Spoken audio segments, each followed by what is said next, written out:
Hello guys, welcome back to Drop Code Tools once again. In this new development series, we are going to be talking about CSS3. In our previous video, we talked about HTML5. So if you haven't watched that video, check the description below. There's a link there to the previous video. So for you guys who have been following me from the HTML5 video to this second video, I want to welcome you guys to CSS. So in this CSS course, we are going to be talking about how to make our markup look more beautiful, make it look more interesting, not just the bare bone HTML5 we wrote in the previous video. So let's get right into it. So the first question is, what is CSS3? A lot of people see CSS3 on web pages and they don't know what technology is used to make that website look that good. So we are going to be treating that today. CSS is used for designing beautiful web pages. So we use CSS to bring out the colors, to move divs, to move content from left to right, position them, make them look good. And CSS is also used to make websites look responsive for mobile platforms, also for desktop platforms too. And the next point is that everyone's CSS is different. This is totally true. The way I'm going to write my CSS in this video is different from the way another YouTuber is going to write his own CSS in his own video, and it's also different from the way you yourself are going to write your own CSS. So everything works. It doesn't really matter if I write it this way or that way. It just depends on your own understanding of CSS. So there are different ways of adding CSS to our markup, to our project. So there is the inline CSS, the internal CSS, and the external CSS. I'm going to be talking about these three, and I'm going to be showing you guys how to implement these three ways in a bit. The next thing is CSS syntax. So I'm not really going to talk about this right now, but when we start the tutorial, the practical section, I'm going to dive in and really explain this part. So let's just go and do that. So now, if you remember in the previous video, I created a web development folder, which is this folder right here. I can also move it around. So I'm going to open this folder with the editor we used in the previous video, which is Sublime Text. So I'm going to open with Sublime Text right here. So if you're on a Windows system, you can just right click on that folder, then I think open with another application. It's going to be written in a different way on Windows system, but I can't really remember how that looks like. But once you right click, you should see open folder with another software or application. Then once you choose that, it will bring out some applications that can be used to open folders. So just search for Sublime Text, or you can just simply go down to your menu bar, which is around this area in a Windows machine. Once you click that, on the search bar, just type Sublime Text there and open it up. I'm going to be using that same method to open this folder right now. So I'm just going to go to my Windows, I'll type Sublime Text, then open that up.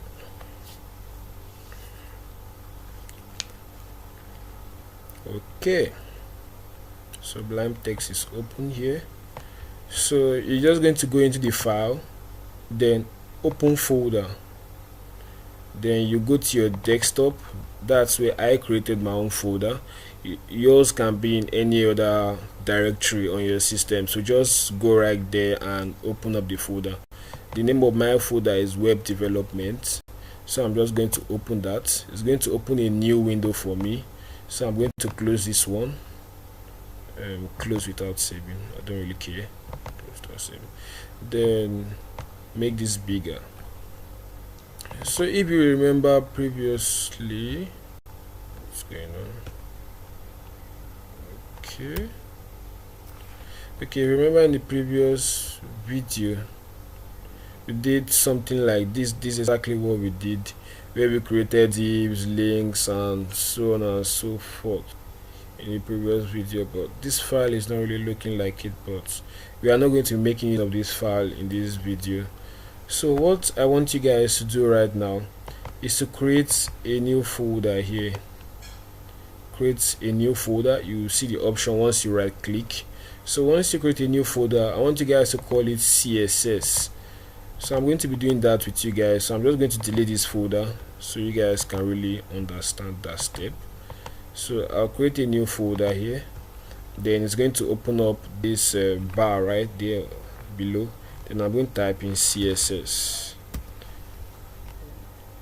and press enter.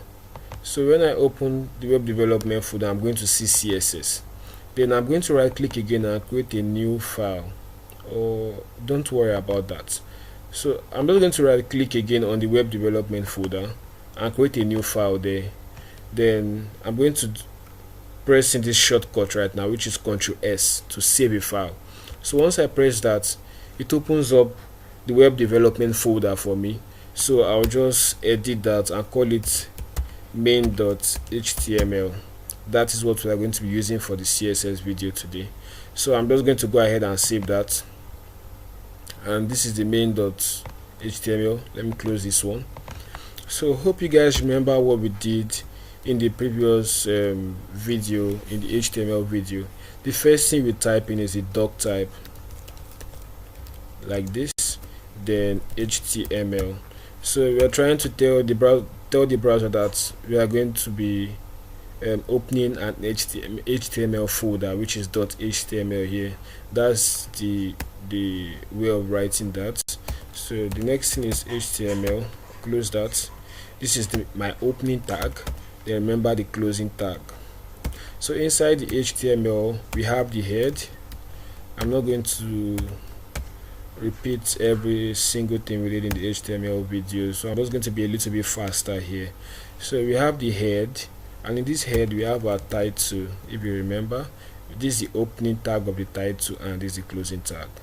So inside the title we are going to be calling it let's call it my new site, or let's just call it my portfolio or something.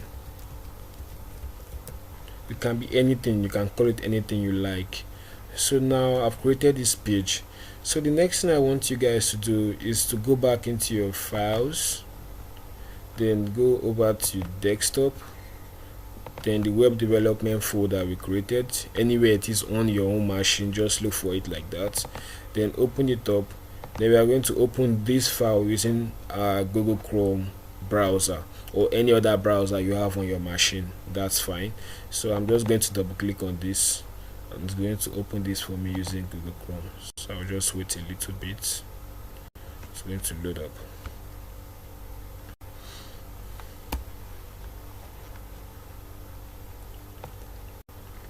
Okay, I have my Google Chrome browser here and it's going to load. As you can see, the title up here is my portfolio. So what I'm going to do now is to minimize this and take this to the side, then take this also to the side, so we can see our code and the web view of what we are doing. So the next thing I want to do now is to create the body tag where all the content is going to be inside. So we see the body, opening and the closing tag of that. So inside the body I'm just going to create a div. You guys know what a div is. I explained it in the HTML5 video. So if you're just watching this video for the first time, there's a link in the description below. Click on that link and it's going to take you to the HTML5 video, which was last week Monday.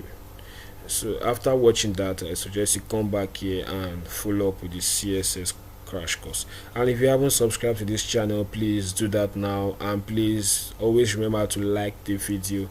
It really helps this channel a lot. Thanks guys. So the next thing, in this div I'm just going to create just a little h1. Remember it has a closing tag also, and inside I'll just write my portfolio and save that. Then we come over to our browser and reload it. I use Ctrl R to reload, so if you don't know that, that's another shortcut to your belt. So my portfolio over here, this is exactly what is written here. This is what we are seeing here. So now remember, in the slides I showed you guys, I talked about inline css.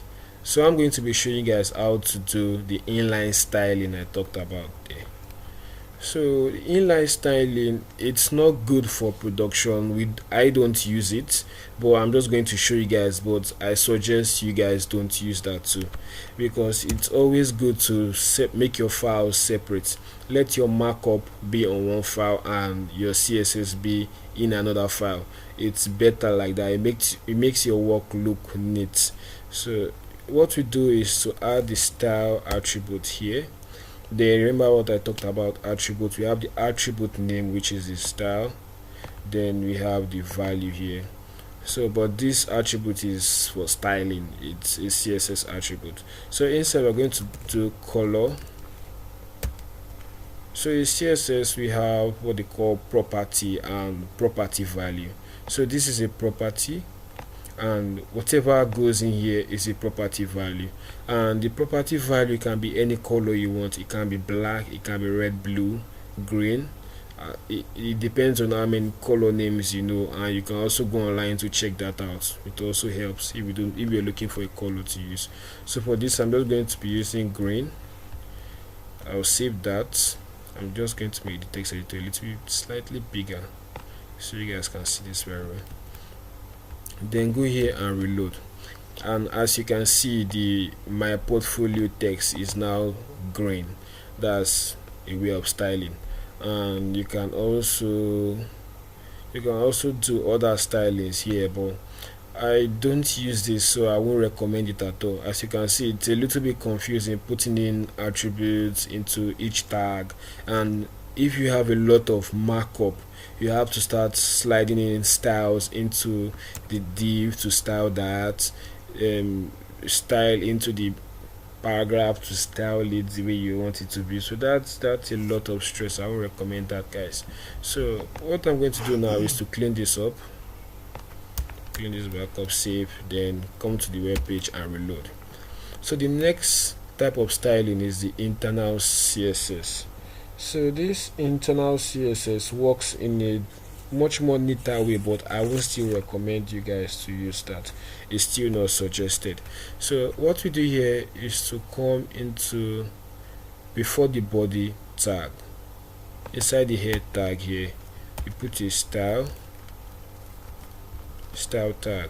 As you can see, it brings out suggestion for me, but I'm not going to make use of the type in the moment because I don't think it's really needed.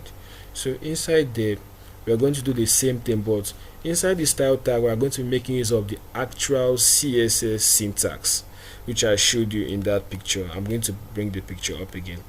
So here we have the selector, which is the element in your HTML markup. So if you have a div here, this can be a div. Then you have these curly brackets here, the opening curly brackets. That's just the way the syntax is. Then in place of border, I'm just going to call this color, which is your property. Then this is the property value here. Then you end this with the closing curly brackets, and always terminate your code after each property and property value with this. So this is what I'm going to write in this style tag here. So I'm going to write, remember we want to style the text, which is the h1 here. So I'm going to write h1, then open the curly brackets. It gives me the closing curly bracket also. So I'm just going to press enter to space them out. Then remember what goes next is the property. So we call it color, then colon. It also brings the semicolon to also after that. So what's going to be inside here, it's going to be the value of that property, which is going to be blue. I'm going to make use of blue. So I'll save that, then go into my web view and reload, and as you can see, the text is blue right now. So this is inline styling. So you can do whatever styling here. You can also come down here, leave a space, then do your div, then press enter again, then give it a property called background dash color and column, then make it let's see, a little bit of black. Save that and reload, and you see it gives this a background of black. So I'm going to get into colors later in this video, but let me just change this to make it more simple. Let me just call it let's see, let me call it orange. Here use normal color names and see, gives it a background. That's it. So I won't still recommend you guys to make use of this type of styling, but the main styling we are going to be using throughout our lives as a developer is going to be the external style of CSS, which is the last one here, the external CSS. And this is the best, guys, trust me, this is the best. So I'm going to be showing you guys how to do that. So first thing is, you're going to go into your folder, just click on it, it brings out the drop down. Then inside the CSS, as you can see, if I click it again, it closes the folder with that icon by the side. Then once I click on it again, it opens the folder, tell me that the folder is open. So I'm going to right click on it, then create a new file, then call that main.css. then okay, it's writing inside the, so I'm just going to do the Ctrl S once again, then call this main.css. If you can see, there's an extension here.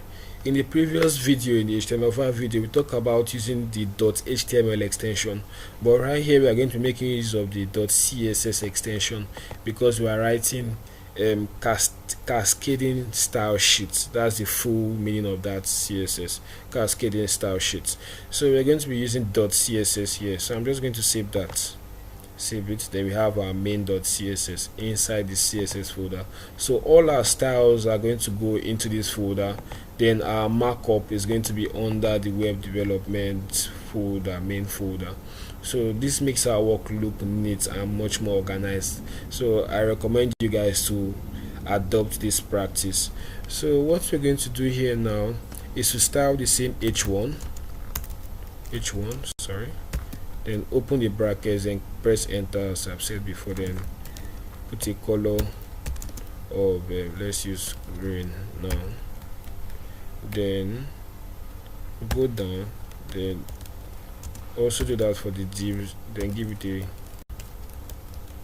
background color of let's use yellow this time. Save that, always terminates with the semicolon. So once you save that, then I'm going to go up here, then remove the styles. Okay, I've already done that. Then save, then I'm going to reload. As you can see, it goes back to black. There is no edit, there is nothing, and we just wrote the CSS. So why is it not showing? The reason is that the main.css is a separate file and the main.html is another separate file. So it's just like you're having two buckets of paint. They are both separate colors, they are not in the same bucket. So to make them in the same bucket, you have to get another bucket, then pour both paints inside that same bucket so they can link together. So that's exactly what we are going to do here. I'm going to link the HTML file with the CSS file, so that style we wrote in the CSS file can come out. So what we are going to do is, remember in the previous video I told you guys that there are other tags written in the head tag, and I'm going to show you one of that tag now in this video, which is the link tag. So you do the link, then you put a rel with two columns, two quotes, then write style sheets in it. Then after that we have the href, which tells us where the file is located, and that is located in the CSS folder /. So this slash means we are going into the CSS folder, and once we enter into the CSS folder, what are we picking from that folder, which is the main.css file. So once you save that, then close this, Okay, I forgot one more property, which is the type of file we are using. Type equals to, then inside there we're going to have text. It's a text file dot slash css, and it's a css file. So once you save that and reload our page, we should get the edits. As you can see there, we have the green text and the yellow background. So this is the best style I'll recommend for you guys to make use of. Let me make the editor bigger so you guys can really see the way I wrote the link very well. So as you can see, we have the link tag, and if you notice, you guys, the link doesn't have something like a closing dot like the other tags to, like this. It doesn't have that. So I told you in the last video that there are some tags that close in a different way, and the link tag is one of them. We don't make use of the closing tag. You just write the link, then close it normally with the this bracket here. So we have the link, the rel, then reference to, we are going to be making use of a style sheet thing. Then type, the type is going to be a text slash css file. Then where the file is located, which is the href. Then inside it we have this, inside the css folder, then we are targeting the main.css file. So once we target that, whatever styling we write here is going to appear here, as long as we are making use of the elements. We are targeting the particular element in which we want to style.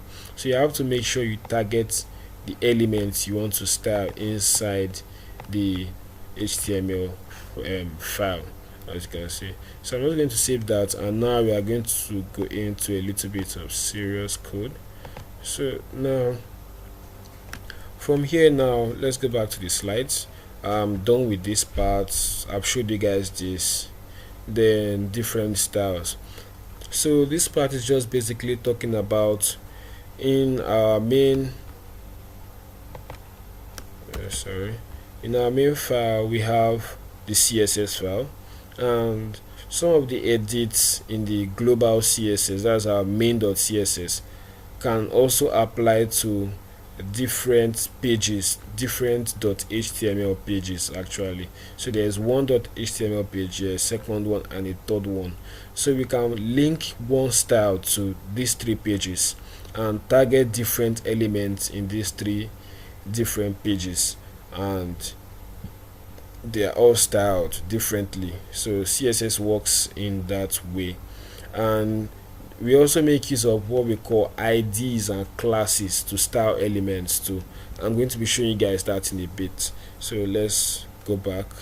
But before we go back, let me talk about colors in CSS. So there are different ways of writing color codes in CSS. So we have CSS color names, which, as you have seen in the practical view, we made use of some normal like yellow, orange, black, and those kind of names for writing our color codes in CSS, and they still work. But most times developers, we make use of hexadecimal codes, which involves the hashtag, then some certain numbers which make up a color. So that's what we mostly make use of. And the third type of CSS color is the RGB. So making use of red, green, and blue combination. This makes the color, your color, more flexible, so you can define the kind of color you want to use yourself without searching for the particular name of the color. So as you can see right here, we have the black color. We have the X code, which is 6 zeros, and it can also be 3 zeros if you want to, or you want to write the entire 6. Both of them still works. So then we have the RGB, which is 0 red color, 0 green, and 0 blue, and that's automatically black. And we also have the red too, which is hashtag #F, then 4 zeros. So it depends on what you want. You can also use the RGB, which is red 255, then the green and the blue is 0, so definitely that's going to be a red. So we have that for other colors. So for now, let's just go back to our code and see how this works. So now we have my portfolio here. I'm going to create a paragraph here. And in the paragraph we are going to write in some dummy text. So I'm going to use lorem, then press the tab. It gives me some random text. Then I save that, then go back here and reload. As you can see, they are all in that same div, so all the content remain in that same box within that yellow color as we have defined here. So I'm going to be making use of IDs and classes instead of targeting the h1 and divs like this, because if you target the h1 and div like this, if there is another h1 in your HTML markup or in other pages, the colors are going to be green. All of them are all going to be green because you are targeting h1, and h1 means whatever tag that is called h1, it's general to all h1s. They are all going to be colored green. But if you give this one a class like this and call it title style, so that's your class name, then you come into your main.css. Let's clean this up.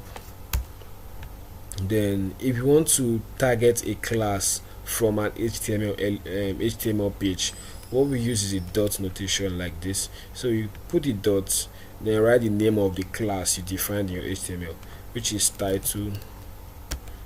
What did we call it? I think we called it title style. So title style, then open your bracket, then color, then give it green like this. Then reload the page. You see it's still green because this is targeting the style, and the element in there is an h1, so it makes it easier for us to target different h1 elements separately and differently. But if I come here and do h1 and give it a color of blue like this, let me reload. You see it doesn't work on that h1 because the style name is much more powerful than the original h1 style. So but if we write inside this same div and I give another h1 like this, another h1 here, then write second portfolio and save that, then come here and reload. As you can see, it becomes blue because right here we are targeting the entire h1. And if I write more h1s like that, let me copy, Ctrl C, then Ctrl V, enter Ctrl V and save that, and come here and reload. They are all blue. So targeting an element like this allows every other element written on that HTML markup page look the same. So we're going to clean up this and save. Let's see what comes out and reload. You see there's a default style in place for h1 and the color is black by default. So you see that the green color didn't affect these other h1s because they don't have this class name assigned to them. So if I come here and write a class, let me make this bigger so you can see it very well. If I come here and write a class and say it's equals to title style like this and save, then go back to my page and reload, you see it also turns green because I've given it that class name. So your class names can be shared among different tags, different elements on the page. So that's what makes CSS much more easier to write, because you can create a style and use it in different pages for different things. Like when creating a website, you can't style your navbar every time you want to put a navbar on different pages. So you just have one style for the navbar, then once you've written your markup for the navbar, just assign the class into your markup and automatically it gives it that style. So that's one good way of writing CSS, to keep your code neat and dry. Dry means don't repeat yourself. So if you want your code to be, you want to try as much as possible to write a dry code. That's don't repeat yourself, guys. So that's good practice. So I'm just going to save this, then delete Let me delete back all this. Save, reload that page. So right now I'm going to make this big because we need the full browser screen, and I want to talk about the box model. So if you remember in the previous video, I showed you guys how to open the developer tools, which is Ctrl Shift I, and if you're on a Mac system, you use Command Shift I to do that. So once I open that up, then go to the Elements tab like this, where we can see all our code in here. Then bring this up a little bit. Yes, so this is the box model I'm talking about, this box right here. Let me see if I have a diagram here on the style. Do I have it? Okay, I don't. So let's just make use of this. I'm just going to see if I can zoom in a little bit.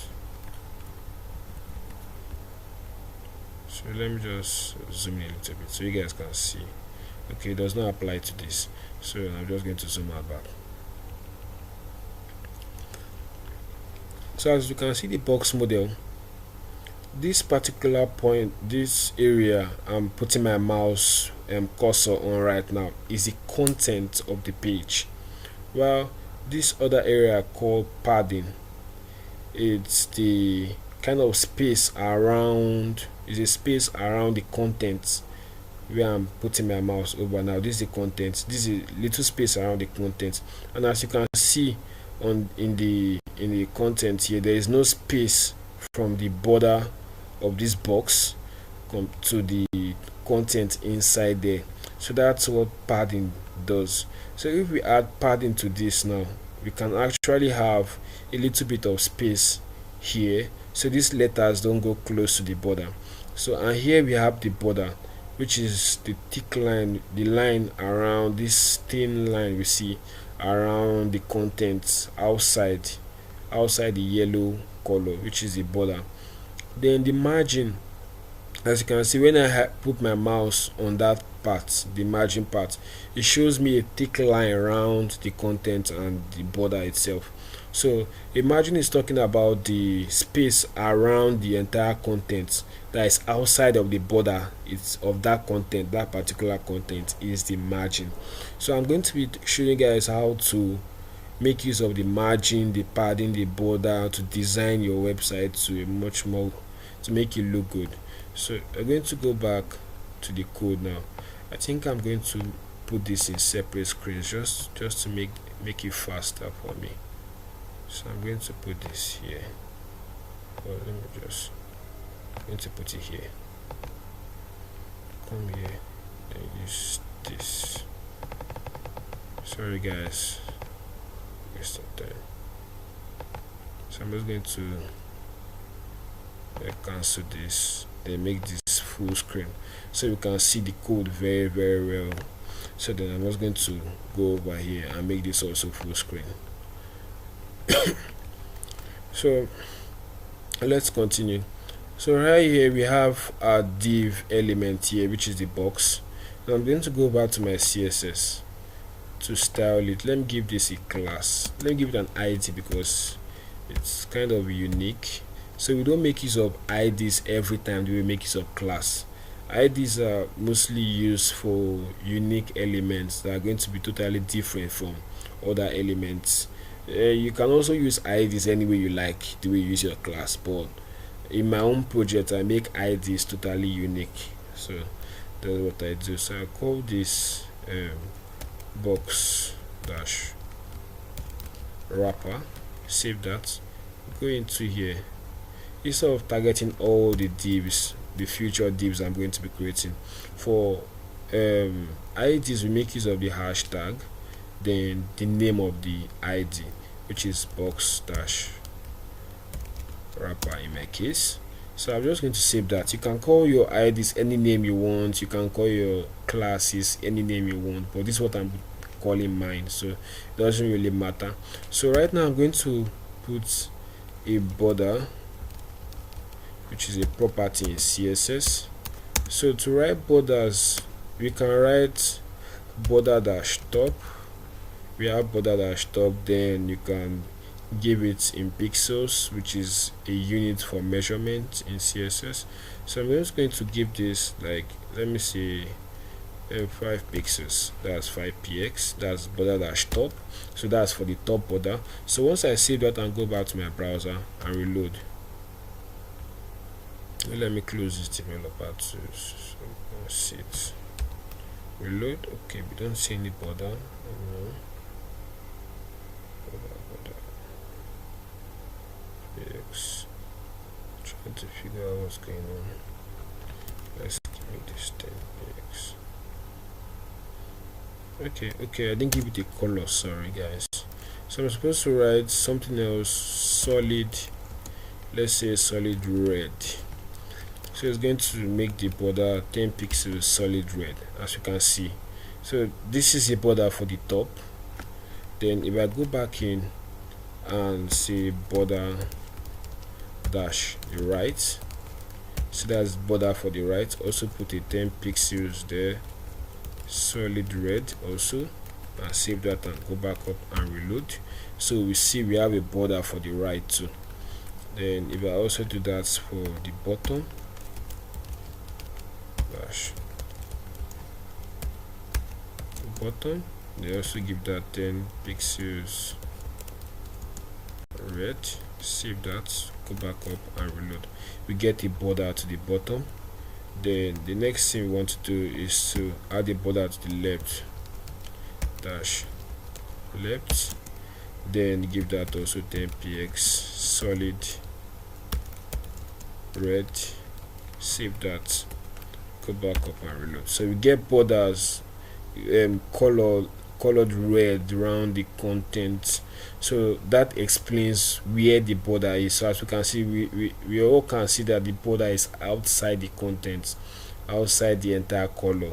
Then I'm going to explain what padding is right now.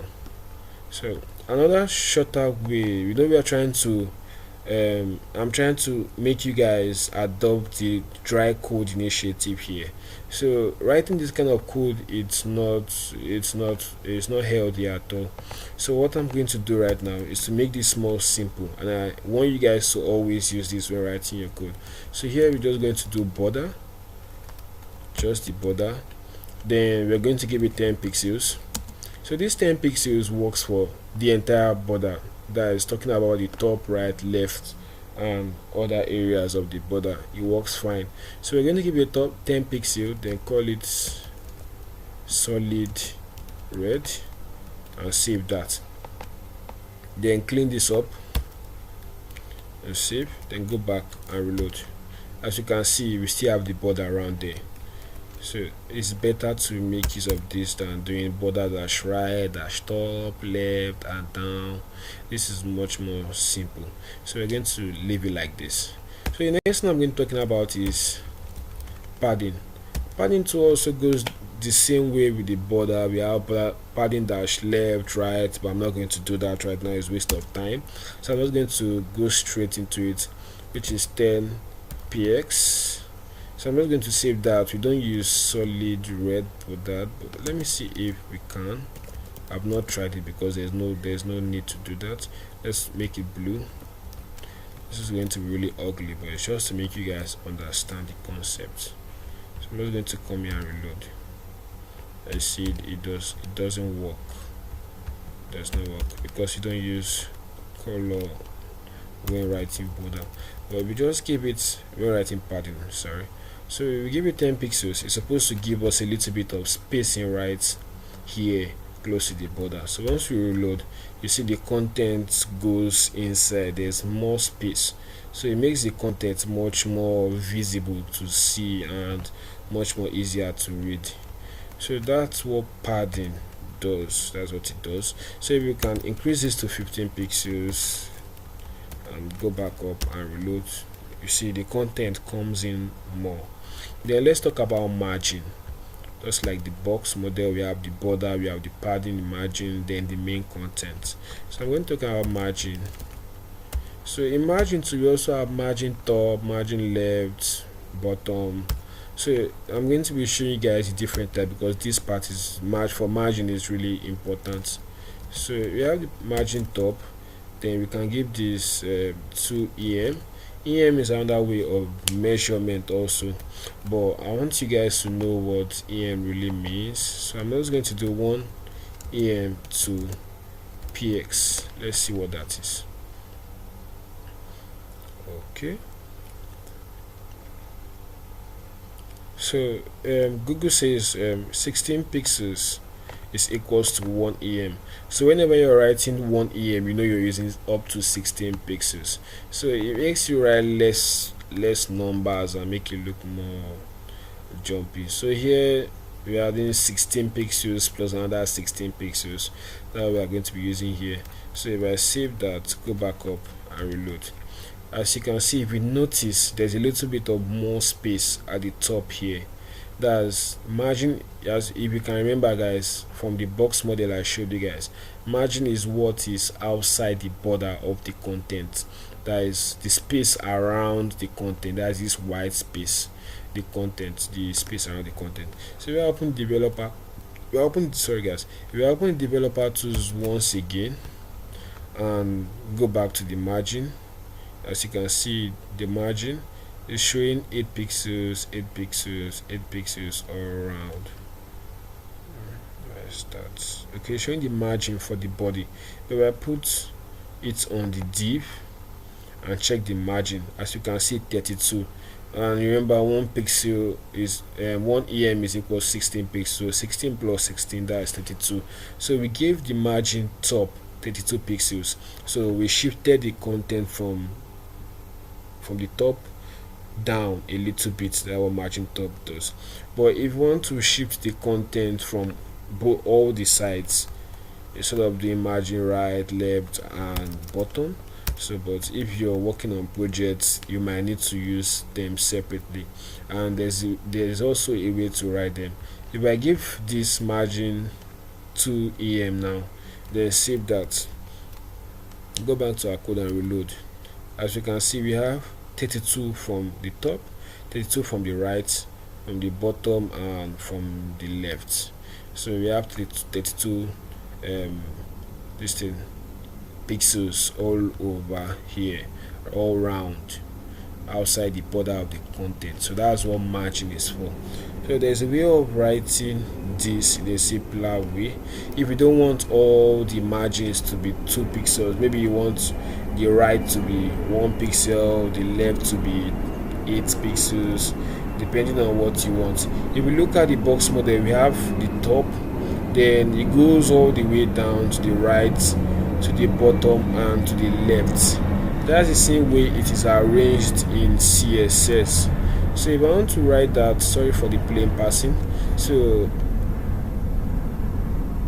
if I want to write that right now using the CSS, so I'm going to have two, let me make this 1 em from the top, then you know it goes all the way to the right, then to the bottom, to the left.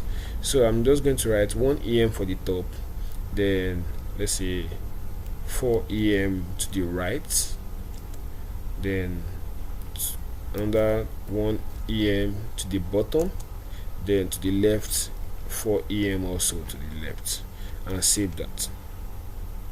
Then go back up and reload this page. As you can see, we have 16 to the top, which is 1 em, then we have 64 to the right, which is 4 em, 64 to the left 4 em, and 16 also to the bottom 1 em also.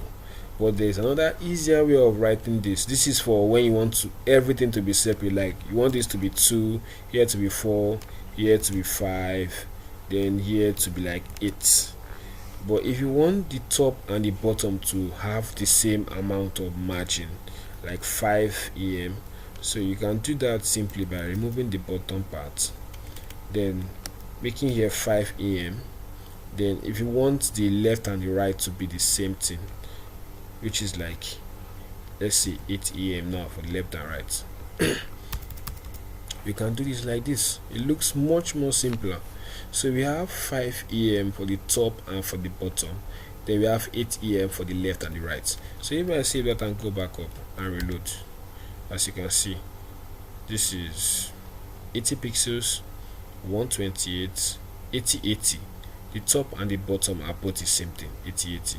Then we have 128 for the left and the right. So that's another way to arrange that. So I'm just going to remove the padding and I'm going to leave the padding, remove the margin. Let's see, margin should be 2 em and save that. I think I'm okay with that. Reload. Then we have our content pack. So the next thing I'm going to be taking you guys right now is let's first write markup for another box. So I'm just going to copy this, Ctrl C, then go down and save. So in this second box, let me call it box wrapper 2 and save. But if I don't call it box wrapper 2, I just leave it at box wrapper, then go back and reload. We get the same content with the same styles, as you can see. But if I call this box wrapper 2 and save, we get this. So no styles for that. The reason why we still have this my portfolio to be green is because it has the same, both of them have the same class. That's why they are both green. So I'm going to change this to second portfolio, save that, then go up to my styles. I'm still going to leave that green. So I'm going to come here and see hashtag box wrapper 2, then open my listing. So in this box wrapper 2, if I reload, we have second portfolio. I want to focus on the text.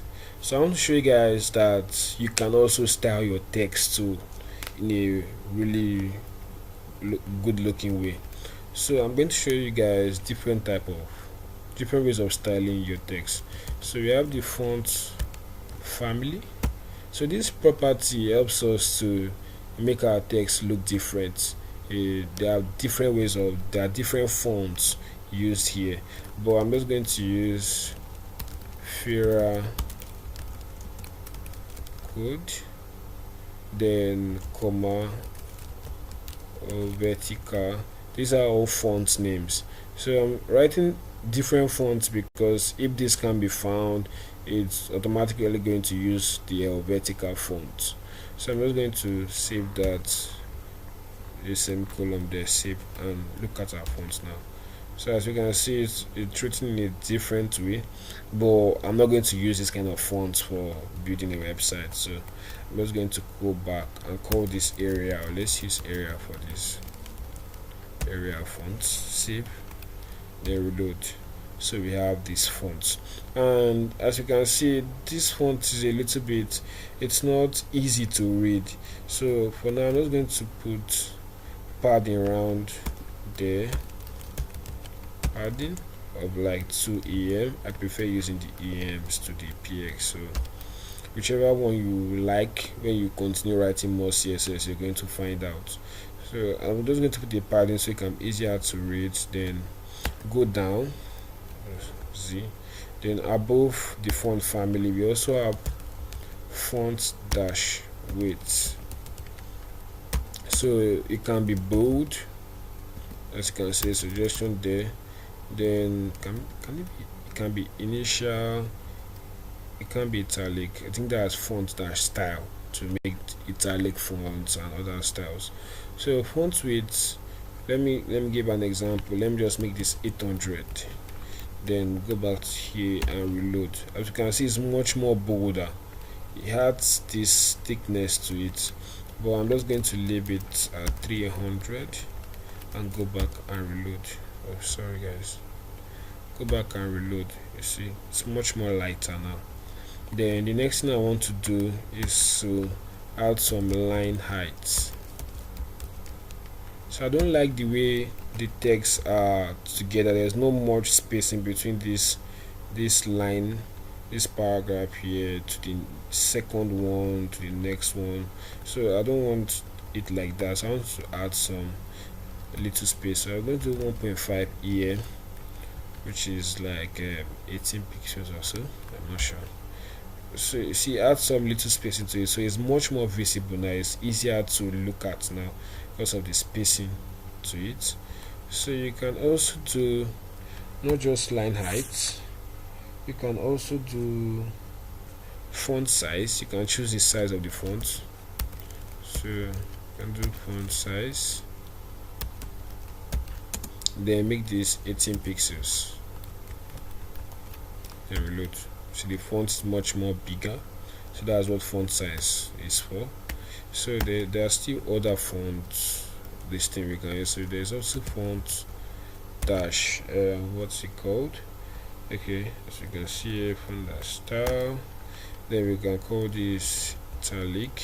See, then go back and reload. If you want your font to be a little bit slanty to the side, you can do that. Then if you want them all to be in capital letter, like you wrote the markup in small letter but you want to style it to be capital letter, you can do that. You use text dash transform to change it, then use uppercase, save, and watch the magic happen. You see, they're all capital letters now, no single small letters here, all capital letters, guys. So that's another helpful way of doing things. So you don't have to go back to your markup and start rewriting it, so you just style it like that and it works. But I'm not going to use that, but you guys should definitely have that in your own code for reference purposes. So it's called text transform, in case if you didn't get that. So the next one I want to show you guys is word spacing.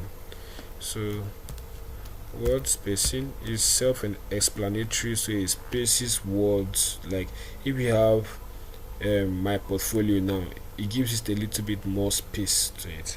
So I'm just going to write like let me see what EM, let me see how it looks like. I don't know.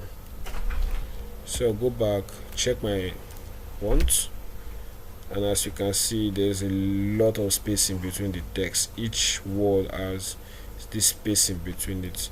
I'm just going to go back and remove that. I don't need the word spacing. I don't really use it that much when writing code, but the one I use more is the letter spacing property. Then I use this like 0.5 em. So what this is going to do, you guys are going to see it, spaces the letters, like it makes them kind of longer. I think, I don't really know. I think it's spacing, yeah, it gives a little gap from the A to the D, from the D to the I, from the I to the P. So that's what letter spacing does, but it looks like 0.5 is too much, so let's make 0.2. Much better. So that's basically a lot of things for text. So you guys can check out, see more ways of writing text. So I'm just going to put a little bit of border around this. Let's see, border. I'm going to make this 2px solid. For this hashtag 222. This color code is kind of gray, so let's check it out.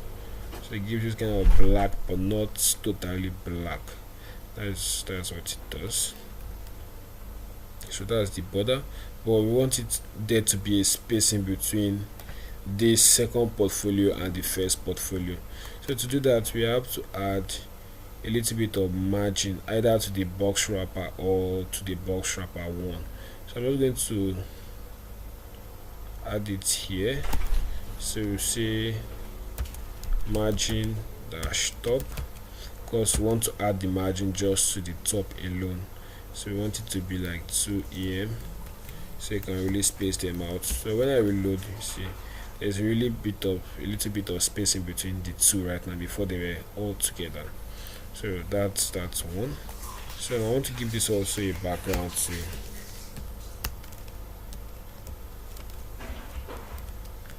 Background dash color. So I'm going to make this a bit gray, like very light, right? So that's it. So that's for that. Next we're going to be talking about, let's go into let me see, what should we do now? Let's go into forms. Let's style some forms. So I'm not going to go down here, then remember the form tag. Remember the form tag, so the closing tag form. Then inside there I'm going to have inputs, but I'm going to put them in separate divs. Then we have a closing div here. Then we're going to call them give it class of, let me make this caps lock, form dash group. So in this form group we're going to have the input tag in there, which is going to represent where user is going to input data. So we have the input, then we have the closing. Okay, input does not have closing. So we have the type attributes. So remember the attributes name and the attribute value. So we have the type, we want this to be attribute value to be text. Then we need a, should we say placeholder? Let's make use of label. I haven't shown you guys how to make use of labels yet. So I have a label here, then label has a closing tag. Then within here we'll call it name. So we'll see what it actually, how it works in a bit. So we have text, type text, and input box. Let's save that and look at input box. So I load here, we have just beneath that we have a name, then we have a box here. Don't worry, we're going to have styles, so it's going to look really super good, believe me guys. So I'm going to copy this, Ctrl C, then we have the bunch of forms here, just like 4. Then the last one is going to be a text area. So it's going to have taken placeholder message. Let's take a look at that. Reload, and we have the text area here, which can also be, sorry guys, it can also be increased and stuff like that. Okay, it's not working right now, but it can probably do that. So we have the text area here with the placeholder of message in there. The next thing we want to do, let me just keep this on one line. This is also going to be a div. Then we have the closing div here. Then we take class of form dash group right there. So that's better. So right now we can now increase it where we like. So now let's go in and style this. Before we do that guys, I'm just going to give the form tag an ID. So I'm just going to call it dash form, user dash form for that. So I'm going to save that now, then we're going to the style and style that. So we're going to start first with the, okay, let me label like this so again I don't have to look at what you've done with the previous styling. You can focus on the form. So we're going to use the ID, we're going to use hashtag user dash form, open the curly brackets. Always remember to do that guys. So the next thing, we're going to give it margin dash top for now, so there can be a little space from that, but let's give it margin, so both top at the bottom, 35 em. Let's see how it looks like. Oh, sorry, let's see, save that. So you can see it's on its own now. So because the reason why it's centered like this is because we gave it a margin from all sides, give a margin of 5 em from both left, right, top and bottom. But if you want it to be exactly at the center and you want to give it a margin from just the top and bottom alone, So we can do 5 em, then make this auto. So let's take a look at that. Okay, chill. The top, then auto. Let's just make it auto. Let's see. I'll show you this thing. Reload. Wow, it's not working as I expected it to. So let's just give it 5 em for now. Figure that out later. Reload, and we have our form. So the next thing, I didn't change the name from the other markup. Here we have name, here we have email, here we have what should we call this? Let's see, address here. And here we have let's say password. And if you're going to be doing password, you want to change the text to password, so the actual password doesn't show up right there. So you go back here and reload, so that has changed. So we have our name, and when we type in the password, as you can see, you see bullet points in there instead of the original password. So that's what HTML5, that's one of the qualities of HTML5. So once you go back now, we're going to style this to make this look really good.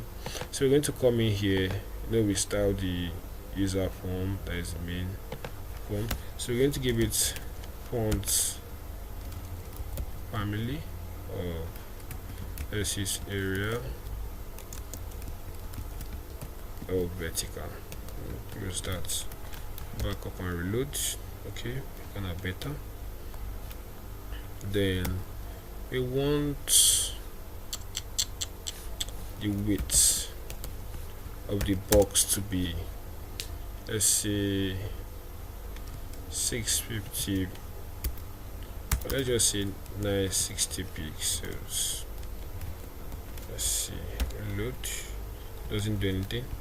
Then next thing is we're going to target the form dash group. So the other ways of doing this, we can target the form, the input fields through the classes that they are all using the same class, so we can target them through that. So what we are going to do is width.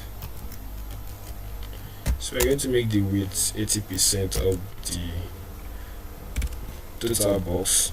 The reason why we're using 80% so it can be responsive. So we reload that, and let's close this for now. We don't need it now. So we come here and make this smaller. So you can see it's a little bit responsive for the form. See, it shrinks as the size goes down. Continue to shrink like that. So it's also responsive, except from the form. Form is not that responsive, and which one is not also responsive? That's all. I think it's just the form, because we gave it a size of 960. So we're going to go back. Instead of using 960 here, we're going to use 80% also, so it can be responsive. So it's going to take only 80% of the page. I think it should be responsive now. Yeah, I think so. Yeah, it is. So as you can see, it takes up only 80% of that. So next thing we're going to do now, let's make this bigger back. Okay, as you can see here in the form, we have the name here. We want this to be on top, so we're going to target the label. So we're going to, before we edit the actual form, we're going to do hashtag user dash form, then label, because we are targeting the labels here. So this label is what we are trying to target. Of every single label here is going to be affected by this styling. So we are going to make the display to be block. So originally the display for this is inline, so it doesn't take up the entire space given to it. it takes up just the little space needed. Then the next element comes by the side. But if we make it block, it takes the entire space given to it, then the next element goes beneath, like under it. So if we reload, you see that's exactly what happens. So it takes the entire space here, then the next element goes under it. So that's that. A little bit of styling there. So I think I'm just going to add label to the message. So label, I call it message. So we also have a message down there. So the next thing we're going to do now to style this form to look much more better is to go to the form group. We can do dot form group, then target the inputs like this. This can work.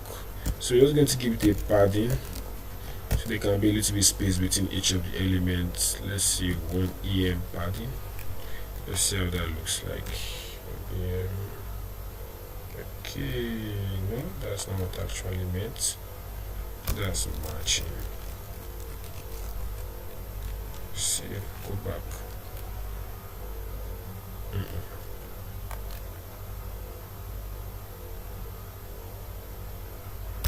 Take this away.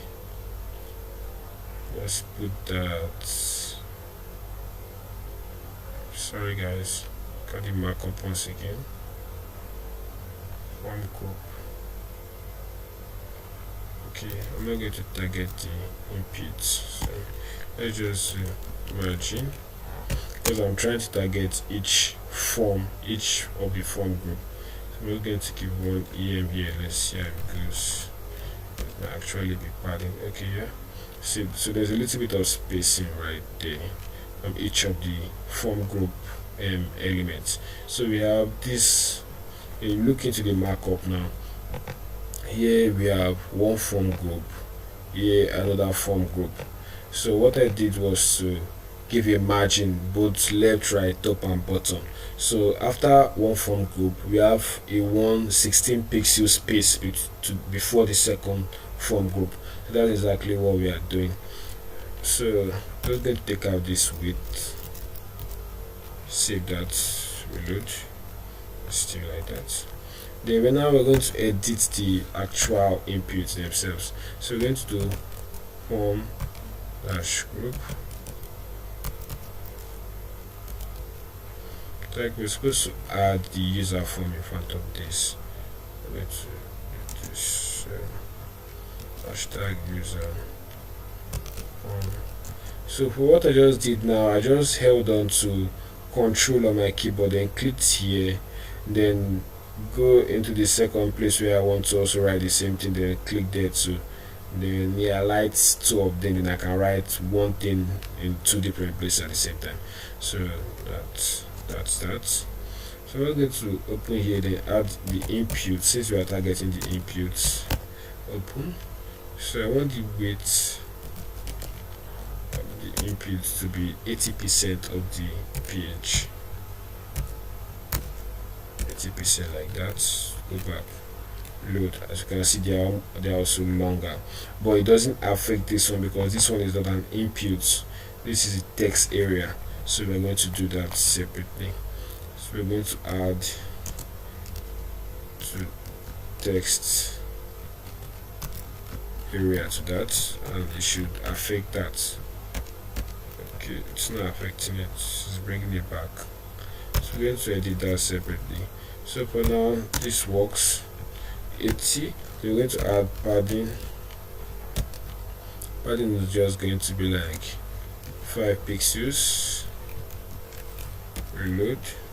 So there's a little bit much more space, but I'm going to increase that. So let's see, 10 pixels. Let's see how that looks like. Here there's more space in the input field. So it's just adding padding to all the fields, so it's making them longer, and that's just what we want. So next thing, let's try typing into this. So it works fine. So the next thing we want to do now is to let's add a background to this. Let's say dash colon. I want this to be save. So we have a background here for this. Then we need padding there also, so all those forms don't choke to the borderlines. So we add padding. Let's see 1 EM. Let's see how that looks like. Yeah, it's kind of better. We have that form. The next thing we want to do is, let's see, what else do we need to edit? Need to edit the message box. So we're going to see, let's just take this.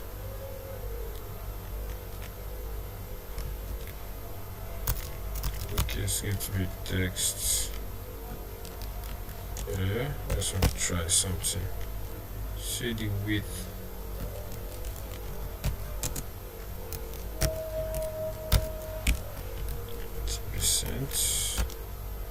So it works now.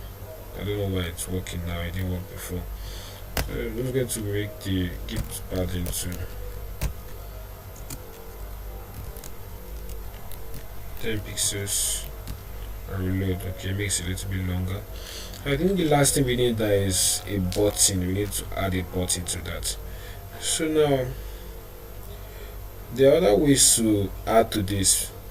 So if you notice here in our markup, they all have types in the inputs, an attribute called type, and most of them are text. We can also target. Let's create a button here first of all. Input, type of button,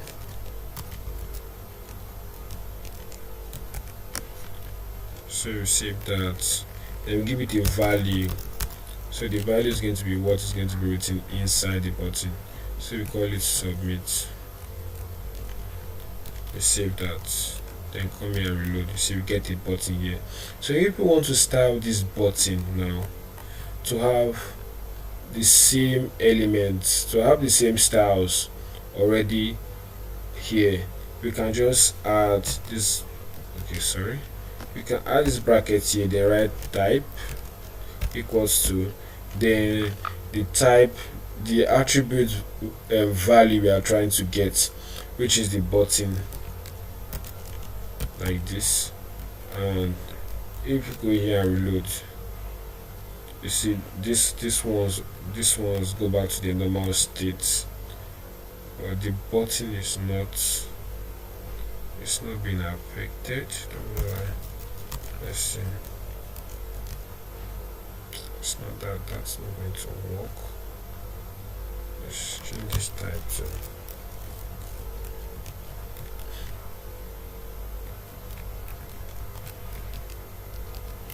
Okay, doesn't still affect it.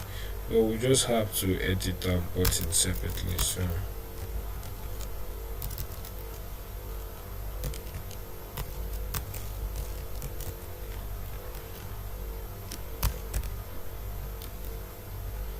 we go back here. Let me try it once more.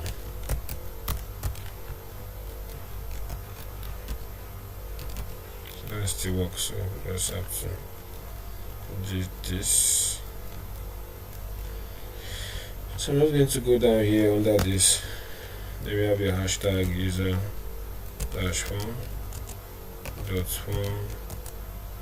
Okay, this one doesn't have a form group, so we'll just call it input, then this bracket with a type of button. Then we want it to have no borders, so you put border none.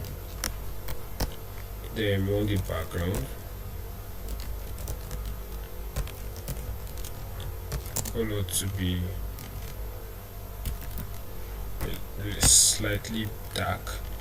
Then what we want again is the color of the text to be white, or we can use the X, which is 6 Fs or 3 Fs depending on the one you want to use. The next thing we want is for you to have border, color, background. What else do we need? Font size.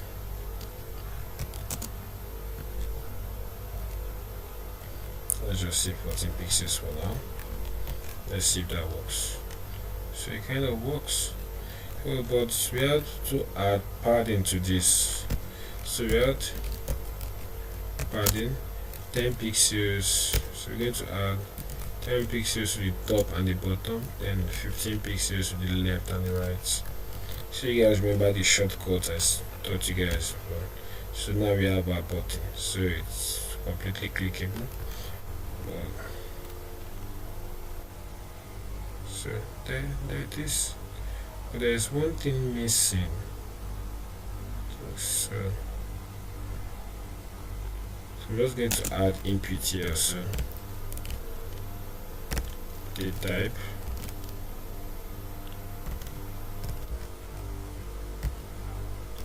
of what's in here. Look what's going on.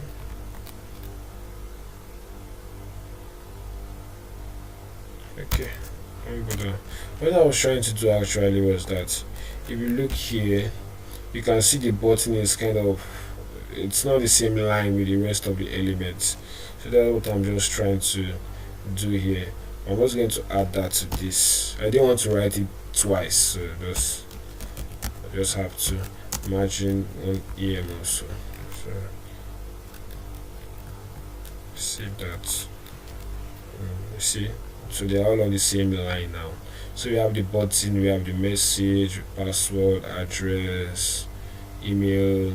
Then you can also style this in anyhow you want to, but for basic purposes we're just going to stick to this for now.